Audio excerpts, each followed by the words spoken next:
नमस्कार.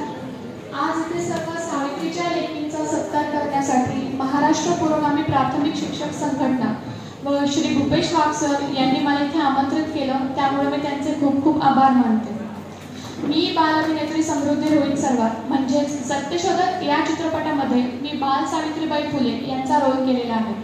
आज आपण सर्वजण इथे शैक्षणिक क्षेत्रात काम करणाऱ्या सर्व महिलांना योगदान देण्यासाठी इथे जमलेलो आहोत.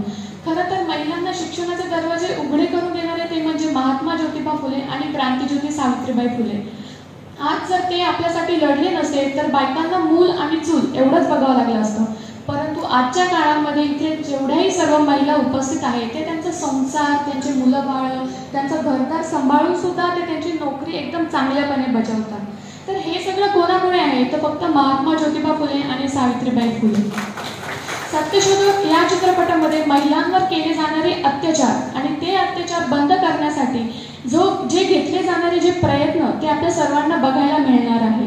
आणि या सगळ्यामुळेच याचं फळ आपल्याला मिळतंय की आज इथे एवढ्या सर्व महिला एकदम मोकळीकपणे इथे येऊन बोलतायत, एवढे मानाचे सत्कार त्यांना मिळाले. तर मी तुम्हा सर्वांना विनंती करेल की तुम्ही सत्यशोधक हा चित्रपट पाहणं खूप गरजेचं आहे, कारण त्यामध्ये आपल्याला असा काही इतिहास समजणार आहे की जो आपण आजपर्यंत कधी वाचलाही नसेल आणि तो प्रत्यक्ष आपल्या डोळ्यांना बघता येईल. आणि त्या सर्वाचं फळ आपल्याला हे मिळतंय की आज आपल्या समाजामध्ये महिलांना पुरुषांपेक्षाही जास्त आदर दिला जातो, पुरुषांपेक्षा जास्त सन्मान केला जातो.